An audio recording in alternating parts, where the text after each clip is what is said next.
My channel. ఎలా ఉన్నారు అందరూ? బాగున్నారా? మీరందరూ బాగుండాలి మనస్ఫూర్తిగా కోరుకుంటున్నాను.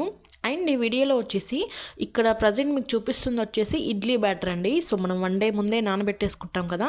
సో ఇడ్లీ బ్యాటర్లోకి కొంచెం సాల్ట్ వేసేస్తా ఉన్నాను. సో ఈ వీడియో కొంచెం స్పెషల్, ఎందుకంటే నార్మల్ ఇడ్లీని హెల్దీ అని అంటారు అందరు కూడా. ఇడ్లీ అంటే చాలా చాలా హెల్దీ అని, అండ్ త్వరగా మనకి డైజెషన్ అవుతుంది. సో ఇప్పుడు ఇడ్లీని ఇంకొంచెం హెల్దీగా చేద్దాం అన్నట్టుగా నేను ఇక్కడ మీకు చూపిస్తూ ఉన్నాను. సో దానికోసం ఫస్ట్ అయితే సాల్ట్ వేసేసుకున్నాను కదా. సో ఇప్పుడు దీంట్లో వేసే హెల్దీ ఇంగ్రీడియంట్ ఏంటంటే రాగి పిండి అండి. సో చాలా వరకు తెలిసే ఉంటుంది, రాగి పిండితో మనం దోశలు చేసుకుంటాము, ఇంకా చాలా చాలా చేసుకుంటాము. బట్ దీంట్లో ఇప్పుడు వచ్చేసి నేను ఇడ్లీ చేస్తూ ఉన్నాను. సో ఏం లేదు, రాగి పిండి ఇడ్లీ అంటే హైరాణ పడాల్సిన అవసరం లేదు. చాలా సింపుల్. ఇడ్లీ బ్యాటర్లోకి రాగి పిండి మిక్స్ చేసుకుంటే ఇన్స్టాంట్గా రాగి ఇడ్లీ రెడీ అయిపోతుంది. అండ్ చాలా చాలా చాలా హెల్దీ. అండ్ నేను చాలా వీడియోస్లో చెప్తానే ఉంటాను రాగి ఎంత హెల్దీ అనేది మనకి. సో రాగి నుంచి మనకి ఎక్కువగా ఐరన్ కంటెంట్ అండ్ కాల్షియం అనేది ఎక్కువ ఉంటుంది. సో అది తీసుకుంటే చాలా చాలా బాగుంటుంది. అండ్ మెయిన్ లేడీస్ అయితే దీన్ని అస్సలు అవాయిడ్ చేయొద్దు. మనం లేడీస్ ఈజీగా మనకు దొరికే మిల్లెట్స్లో అసలు అవాయిడ్ చేయండి ఏదైనా ఉంది అంటే రాగి. సో మీరు డెఫినెట్గా తీసుకోవాలి. ఏ ఫామ్లో తీసుకుంటా అనేది కంప్లీట్గా మీ ఆప్షను. సో నేనైతే చాలా వరకు కొంచెం ఇలా హెల్దీవి చూపిస్తూ ఉంటాను, ఎవరికైనా యూజ్ అవుతుందనే ఉద్దేశంతో. సో మీకు కనుక ఇది నచ్చితే మాత్రం డెఫినెట్గా మీరు ట్రై చేయాలి. అండ్ మీరు ట్రై చేయడంతో పాటు మీ ఇంట్లో వాళ్ళకి, మెయిన్గా చిన్నపిల్లలకు కూడా మనం ముందే అలవాటు చేసి పెట్టుకుంటే చాలా బాగుంటుంది. సో ఇక్కడ కొంచెం నాకు థిక్గా అనిపించింది బ్యాటర్, ఎందుకంటే అప్పటికే మనం ఇడ్లీ బ్యాటర్ అనేది కొంచెం థిక్గానే ఉంటుంది. బట్ దీంట్లో మనము రాగి పిండి కూడా యాడ్ చేసాం కదా. సో దానివల్ల ఇంకొంచెం థిక్గా అనిపించేసరికి లైట్గా టీ గ్లాస్లో అన్ని వాటర్ పోసేసాను అంతే. సో వాటర్ వేసేసి నీట్గా మనం పిండి అంతా బాగా మిక్స్ అయ్యేటట్టు కలుపుకోవాలి. లేదంటే రాగి పిండి తెలిసిందే కదా, కొంచెం త్వరగా లమ్స్ ఫామ్ అయ్యే ఛాన్స్ ఉంటుంది. సో దానికోసమని నీట్గా కలిపేసుకుంటే సరిపోతుంది. సో బ్యాటర్ కన్సిస్టెన్సీ వచ్చేసి సో ఇలా ఉంటే సరిపోతుంది. అంటే నార్మల్ మనం ఇడ్లీ ఎలా చేస్తామో సో ఆ కన్సిస్టెన్సీ ఉంటే సరిపోతుంది. సో ఇప్పుడు ఈ పిండిని మనకి ఇడ్లీ ప్లేట్స్ ఉంటాయి కదా. సో ఆల్రెడీ మనం ఇడ్లీ ప్లేట్స్కి కొంచెం ఆయిల్ అలా రాసి పెట్టేసుకుంటాం కదా. ఇడ్లీలు అయిపోయినాక ఈజీగా మనం తీయగానే వచ్చేస్తాయి. సో దానికోసమని మీరు ఇక్కడ ఆయిల్ అయినా లేదంటే గీ అయినా రాసుకోవచ్చు. సో ఏదైనా హెల్దీనే, మనం ఏం ఎక్కువ యూస్ చేయం కాబట్టి, కొంచెమే కాబట్టి ఇంకా హెల్దీ. సో ఇక్కడ నేను ఇంకా మనము ఉంటాయి కదా ఇడ్లీ ప్లేట్స్, సో దాంట్లోకి ఈ బ్యాటర్ని వేసేసి పెట్టేస్తూ ఉన్నాను. సో మీరు ఏంటంటే ఇవి చాలా హెల్దీ అని చెప్పాను కదా. సో దీంట్లోకి మీరు ఎక్స్ట్రాగా యాడ్ చేసుకోవాలనుకుంటే ఆల్రెడీ మన వీడియోలో నేను క్యారెట్తో ఇడ్లీ చేశానండి. అంటే క్యారెట్ మధ్యలో స్టఫ్ చేసి ఇడ్లీ చేశాను, అంటే మనం శాండ్విచ్ లాగా అనుకోండి. సో అలాంటి ఇడ్లీ చేశాను. మీరు ఇప్పటికీ చూడలేదంటే ఒక్కసారి ఈ వీడియో డిస్క్రిప్షన్లో పెట్టేస్తాను, ఒకసారి చూసేసి మీకు అదిగిన నచ్చితే అది కూడా ట్రై చేయొచ్చు. లేదు అంటే మీరు ఇదే రాగి పిండి ఇడ్లీ బ్యాటర్లోకి కూడా మనం కొంచెం క్యారెట్ అలా వేసుకున్నా కూడా చాలా చాలా బాగుంటుంది. ఏదైనా నార్మల్గా తినే ఫుడ్ని కొంచెం హెల్దీగా తింటే ఇంకా బాగుంటుంది కదా. సో అంతే, అంతకు మించి ఇంకేం లేదు. సో ఇక్కడ ఇంకా దీంట్లోకి పెట్టేస్తాను. మనం ముందే వేడి చేసుకొని పెట్టుకున్నది ఉంటుంది కదండి పాత్ర. సో దాంట్లోకి మనం ఇందాక వేసిన ప్లేట్స్, ఇడ్లీ ప్లేట్స్ అన్నీ పెట్టేస్తే ఇంకా ఇడ్లీ మనకి జస్ట్ ఒక 10 to 15 మినిట్స్లో మనకి రెడీ అయిపోతుంది. సో అండ్ ఇక్కడ వచ్చేసి నేను ఇంకా రైస్కి పెట్టేస్తూ ఉన్నాను. బట్ రైస్ చేసేద్దామనే లోపల, అంటే రైస్ అవ్వడానికి కొంచెం టైం పడుతుంది కదా, ఈ లోపు నేను చట్నీ చేసేద్దామని చట్నీ చేసేస్తూ ఉన్నాను. సో ఈ రోజు వచ్చేసి చట్నీ ఏంటంటే పుదీనా చట్నీ. మీకు ఒక 2-3 వీడియోస్ బ్యాక్లో నేను కొత్తిమీర చట్నీ చూపించాను కదా, చాలా చాలా చాలా బాగుంటుంది. సో ఈరోజు వచ్చేసి పుదీనా. సో ఇలాంటి ఆకుకూరలతో తింటే, అంటే నార్మల్గా ఎప్పుడు పల్లీ చట్నీ, అల్లం చట్నీ ఇలాంటివి కాకుండా ఆకుకూరలతో మనం రీప్లేస్ చేసుకుంటే చాలా చాలా బాగుంటుంది. టేస్ట్ అయితే అదిరిపోతుంది. అండ్ హెల్త్కి కూడా చాలా చాలా మంచిది. సో ఇలా టేస్ట్తో పాటు మనకి హెల్త్కి కూడా చాలా మంచిది ఉన్న వాటివి డెఫినెట్గా ట్రై చేయాలి. అండ్ పుదీనా వచ్చేసి మనకి చాలా చాలా చాలా మంచిది. ఎక్కువ మంది దాన్ని టీ రూపంలో ఎక్కువ తీసుకుంటారు, అంటే లైక్ పుదీనా టీ అలా ఉంటుంది కదా. సో అలా సో పుదీనా టీ కూడా చాలా బాగుంటుంది. అండ్ పుదీనాతో చట్నీ అలా కూడా చేసుకున్నా కూడా చాలా బాగుంటుంది. సో ఈరోజు నేను చట్నీ ఎలా చేస్తూ ఉన్నానంటే, ఫస్ట్ స్టవ్ ఆన్ చేసి ఒక ప్యాన్ పెట్టేసుకున్న తర్వాత దాంట్లోకి కొంచెమే ఆయిల్ వేసేసుకోవాలి. కొంచెం అంటే కొంచెమే. సో దాంట్లోకి కొన్ని పల్లీలు వేసేసుకోవాలి. పల్లీలు అంటే వేరుశెనగ గుళ్ళు ఉంటాయి కదా, సో అవి వేసేసుకోవాలి. అండ్ అవి దాంతోపాటు కొన్ని ధనియాలు కూడా వేసేసుకుంటే మనకి చట్నీ అనేది ఇంకొంచెం టేస్ట్ అనేది చాలా బాగా వస్తుంది. అంటే పుదీనా అంటే మొత్తం పుదీనాతో చేస్తే ఒకలా టేస్ట్ వస్తుంది. ఇలాంటి కొన్ని కొన్ని ఇంగ్రీడియంట్స్ యాడ్ చేసుకుంటే ఇంకా ఇంకా బాగుంటుంది. సో కొత్తిమీర చట్నీ కూడా ఆల్మోస్ట్ సేమే ఉంటుంది. మీరు కనుక వెల్లుల్లి తినే వాళ్ళైతే ఈ టైంలో యాడ్ చేసుకుంటే బాగుంటుంది. సో కొంచెం ఆయిల్లో లైట్గా ఫ్రై చేసుకుంటే ఏంటంటే టేస్ట్ అనేది చాలా చాలా బాగుంటుంది. సో దానికోసమని మీరు కొంచెం అలా యాడ్ చేసుకుంటే టేస్ట్తో పాటు కొంచెం అలా ఫ్రై అయింది ఎంతైనా టేస్ట్ బాగుంటుంది కదా. సో దానికోసమని ఇక్కడ నేను కొంచెం అలా ఫ్రై చేసేసుకుంటా ఉన్నాను. ఓవర్గా ఫ్రై అవసరం లేదు, జస్ట్ అలా మనకి కొంచెం లైట్గా వేగితే సరిపోతుంది. సో ఈ టైంలో మీరు కావాలంటే కరివేపాకు అండ్ వెల్లుల్లి కూడా రెండు కూడా వేసేసుకొని ఫ్రై చేసుకుంటే బాగుంటుంది.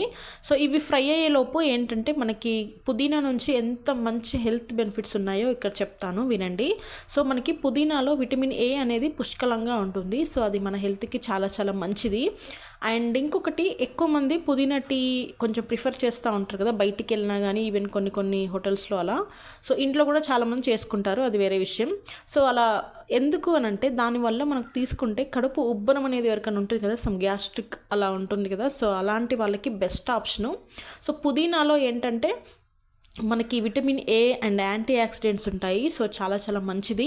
అండ్ దాంతోపాటు మన బాడీలో ఉండే ఫ్రీ రాడికల్స్ని అది తగ్గిస్తుంది. సో దానికోసమని మన హెల్త్కి చాలా చాలా మంచిది. సో పుదీనా అనగానే దేంట్లో చేయాలబ్బా, దేని కాంబినేషన్లో చేయాలి అని అనుకుంటూ ఉంటారు చాలామంది.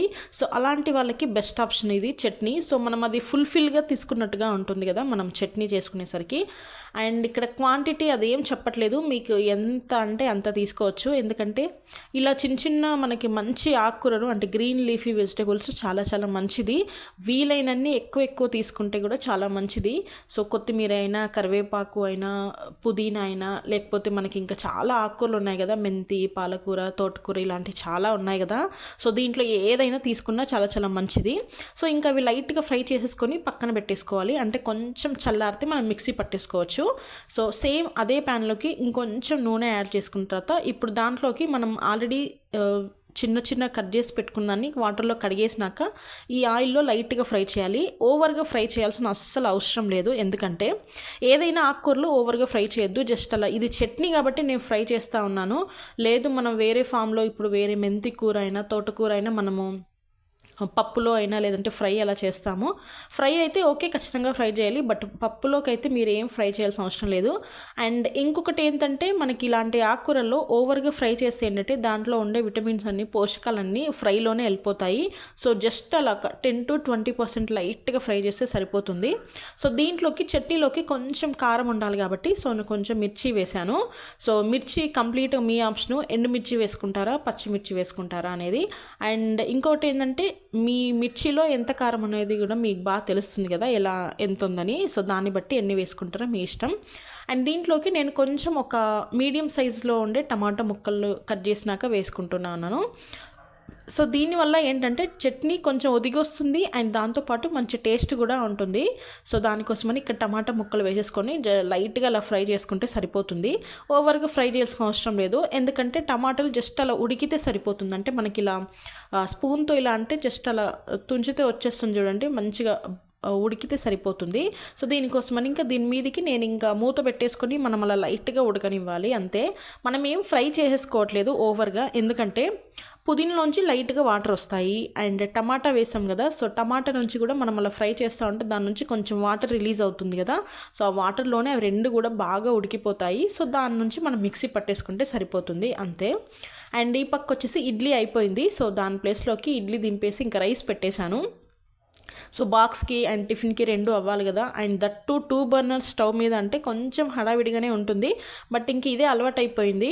సో నెక్స్ట్ చూడాలి ఇంకా 4 బర్నర్స్ అలా, ఎందుకంటే కొంచెం పిల్లలు స్కూల్కి వెళ్ళడం, హస్బెండ్ ఆఫీస్కి వెళ్ళడం అలా కొంచెం హడావిడి ఉన్నప్పుడు ఇలా బెస్ట్. బట్ మనం కొంచెం మంచిగా ప్లాన్ చేసుకుంటే 2 బర్నర్స్ మీద కూడా చాలా ఈజీగా అయిపోతుంది. సో ఇక్కడ చూపిస్తున్నా చూడండి, జస్ట్ టమాటా మనకి అలా కుక్ అయితే సరిపోతుంది. దానిపైన స్కిన్ అంతా ఇలా వచ్చేస్తుంది కదా. సో అప్పుడు మనకి మంచిగా కుక్ అయినట్టు. సో దీన్ని ఇంకా స్టవ్ ఆఫ్ చేసేసి మనం ఇంకా కొంచెం చల్లారబెట్టుకున్న తర్వాత మిక్సీ పట్టేసుకుంటే సరిపోతుంది. సో ఫస్టే మనం ఫ్రై చేసుకున్న పల్లీలు అండ్ ధనియాలు ఉన్నాయి కదా, సో ఆ రెండింటిని ఫస్టే మిక్సీ పట్టేసుకోవాలి. అండ్ ఇక్కడ మళ్ళీ చెప్తున్నాను వినండి, వెల్లుల్లి కనుక యాడ్ చేయాలనుకుంటే ఫస్టే ఫ్రై చేసుకున్న దాంట్లో యాడ్ చేసుకొని ముందే మనము మిక్సీ పట్టేసుకుంటే సరిపోతుంది. సో ఇక్కడ నేను రెండు కూడా మిక్సీ పట్టేశాను. సో రెండు కూడా ముందే ఎందుకు మిక్సీ పట్టేసినది మీకు తర్వాత చెప్తాను వినండి. అండ్ దీనికి తర్వాత మనం ఇందాక ఫ్రై చేసుకుని ఉంది కదండి, పుదీనా, టమాటా, మిర్చి అవన్నీ వేసేసుకొని దాంట్లోకి కొంచెం జీలకర్ర అండ్ ఉప్పు కూడా వేసేసుకొని మళ్ళీ మిక్సీ పట్టేసుకుంటే ఇలా చూడండి చట్నీ చాలా చాలా చాలా టేస్టీగా ఉంటుంది అండ్ దట్టు హెల్దీ కూడా. సో ఇలాంటివి డెఫినెట్గా మీరు కూడా ట్రై చేయండి. అండ్ ఇప్పుడు వచ్చేసి లంచ్ అనే బాక్స్కి అని చెప్పాను కదా, లంచ్ బాక్స్కి. సో దానికోసమని కర్రీ చేస్తూ ఉన్నాను. సో ఈరోజు కర్రీ ఏంటంటే అలసందలండి, అలసందలు ఉంటాయి కదా, సో అది కర్రీ చేస్తూ ఉన్నాను. మేము మ్యాక్సిమం కూడా ఎప్పుడు అంటే పప్పు నుంచి కూడా మనకి మంచి ప్రోటీన్స్ వస్తాయి. ఇలాంటి ఆకుకూరలు కానీ కాయగూరలు కానీ నుంచి కూడా ఎక్కువ గ్రీన్ లీఫీ వెజిటేబుల్స్ అయితే ఇంకా ఇంకా ఎక్కువ మంచిది కదా. సో దానికోసమని మేమైతే ఎక్కువ తీసుకుంటూ ఉంటాము. ఇప్పుడు వచ్చేసి ఇంకా ప్యాన్ పెట్టేసి స్టవ్ ఆన్ చేసి ప్యాన్ పెట్టిన తర్వాత ఆయిల్ వేసుకొని కొంచెం హీట్ అయినాక ఇంకా నార్మల్ పోపు ఉంటుంది కదా, ఆవాలు, జీలకర్ర, ఆనియన్, పచ్చిమిర్చి ఫస్ట్ అయితే వేసేసాను. అండ్ దాని తర్వాత ఆవాలు, జీలకర్ర కూడా వేసేసాను. సో అవి కొంచెం అలా లైట్గా ఫ్రై అయితే సరిపోతుంది. ఇంకా నార్మల్గా మనం చేసేయడమే. కర్రీ అనేది ఇందులో నేనేం వేరే ఇంగ్రీడియంట్స్ ఏం కొత్తగా యాడ్ చేయట్లేదు. నార్మల్గా మనం కర్రీ ఎలా చేస్తామో అలాగే చేసేస్తూ ఉన్నాను.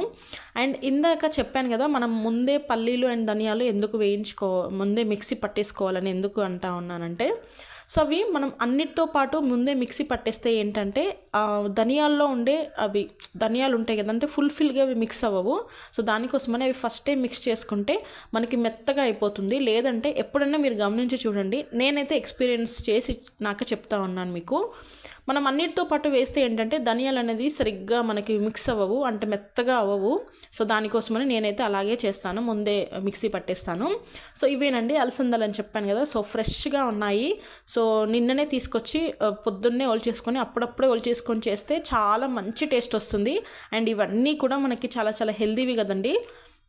సో పిల్లలకు కూడా ఇవన్నీ కూడా మనం అన్నీ ఇంట్రడ్యూస్ చేయాలి, అన్నీ తింటూ ఉండాలి పిల్లలు కూడా. అండ్ బయట ఫుడ్ కంటే ఇంట్లోనే మన చేతులతో మనం వండిన ఫుడ్ అయితే ఇంకా ఇంకా బాగుంటుంది కదా.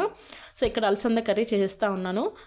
పోపు వరకు చూసారు కదా. సో పోపు తర్వాత కొంచెం పసుపు వేసినాక ఇంకా మనం అలసందలు వేసి కలిపేసినాక ఇంకా నార్మల్గా మనం కారం పొడి అండ్ టమాటా అండ్ ఉప్పు 3 వేసేస్తాం కదా. ఇంకేమన్నా కావాలంటే మీ దగ్గర అవైలబుల్గా ఉంటే జీలకర్ర అండ్ మెంతి పొడి కనుక ఉంటే మాత్రం అది వేస్తే చాలా చాలా చాలా బాగుంటుంది. జీలకర్ర అండ్ మెంతి పొడి అయితే మేమైతే స్టాక్లో ఉంచుతాము. ఎందుకంటే జీలకర్ర మన హెల్త్కి ఎంత మంచిది అంటే మెయిన్గా డైజెషన్, ఎవరికైతే గ్యాస్ట్రిక్ ప్రాబ్లంతో ఇబ్బంది పడే వాళ్ళకైతే బెస్ట్ ఆప్షను.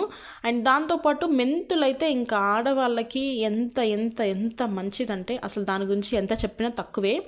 చాలామంది అంటే ఇప్పుడు ఒక ప్రాబ్లం మనం ఫేస్ చేస్తున్నప్పుడే దానికి మనం రెమెడీ తీసుకోవాలని ఏం లేదు కదా, అది రాకుండా కూడా మనం ముందే ప్రీ ప్లాన్డ్గా ఉంటే ఇంకా ఇంకా చాలా మంచిది కదా. సో అలాంటి దాంట్లో మెంతులు చాలా చాలా మంచిది. మెంతి ఆకుకూర ఎంత మంచిదో మెంతులు ఇంకా దానికంటే మంచిది. అండ్ ఇంకొకటి ఏంటంటే కర్ణాటకలో కొన్ని ప్లేసెస్లో మెంతులు ఉంటాయి కదా, మనకి మెంతి కాలు అంటారు కన్నడలో. సో మెంతులతో కూడా కర్రీ చేస్తారు. సో తెలియని వాళ్ళకైతే మెంతులతో కర్రీనా అనుకోవచ్చు, బట్ నేనైతే చూశాను. మేము ఇంతకుముందు వేరే దగ్గర ఉండేవాళ్ళం కదా కర్ణాటకలో. సో అక్కడ ఉన్నప్పుడు మా ఇంటి పక్కన వాళ్ళు మెంతులతో కూడా కర్రీ చేసేవాళ్ళు. అంటే మనం ఇప్పుడు గ్రేవీ కర్రీ ఎలా చేస్తామో సో అలాగే మెంతులతో చేస్తారు. చేదుగానే ఉంటుంది, బట్ చాలా చాలా చాలా మంచిది. అండ్ ఇంకొకటి ఏంటంటే మెంతులతో చాలామంది మెంతులు నైట్ నానబెట్టుకొని మార్నింగ్ లేవగానే మెంతులతో పాటు తాగేస్తారు. అది కూడా చాలా చాలా చాలా మంచిది మన హెయిర్కైనా స్కిన్కైనా, మెయిన్గా మన పొట్టకైతే ఇంకా ఇంకా ఇంకా మంచిది. సో ఇంకా కర్రీ అయిపోయింది ఆల్మోస్ట్. సో ఇక్కడ వచ్చేసి మీకు ఇడ్లీలు చూపిస్తూ ఉన్నాను. సో రాగి ఇడ్లీ ఎలా అయ్యింది అన్నట్టుగా చాలా సాఫ్ట్గా ఉంటుంది. టేస్ట్ కూడా ఓవర్ చేంజ్ ఏమనిపించదు, మనకు నార్మల్ ఇడ్లీ ఎలా ఉంటుందో అలాగే ఉంటుంది. బట్ మనం ఇంకా హెల్దీ ఇంగ్రీడియంట్ కలిపామని మనకు తెలుసు కదా, సో దానికోసమని చాలా చాలా హెల్దీ. సో ఇక్కడ కర్రీ ఇంకా అయిపోవచ్చింది లాస్ట్. ఇంకా నేను ఇంకా ఒక్క డ్రాప్ వాటర్ కూడా ఏం వేయలేదు దీంట్లో, ఎందుకంటే ఇవన్నీ చాలా లేతగా ఉన్నాయి కదా అలసందలు, సో త్వరగా ఉడికిపోతాయి. అండ్ దీంట్లో వాటర్ ఏం యాడ్ చేయాల్సిన అవసరం ఏం లేదు. ఇంకా బాక్స్ పెట్టేశాను మా హస్బెండ్కి మా మధ్యాహ్నానికి. సో లంచ్ బాక్స్ రెడీ అయిపోయింది. సో దీంట్లో ఏం పెట్టానంటే రైస్, అంటే వైట్ రైస్ చేశానని చూపించాను కదా, అండ్ దాంతోపాటు అలసంద కూర. అండ్ ఇక్కడ మా హస్బెండ్ కూడా బయలుదేరిపోతా ఉన్నారు ఆఫీస్కి. సో ఇంతేనండి వీడియో. థ్యాంక్ యూ అండి, థ్యాంక్ యూ ఫర్ వాచింగ్. మీరు నా ఛానల్ని ఫస్ట్ టైం చూస్తుంటే సబ్స్క్రైబ్ చేసుకోండి, అండ్ పక్కనే బెల్ ఐకాన్ ఉంటుంది, దాన్ని కూడా ప్రెస్ చేయండి. Thank you.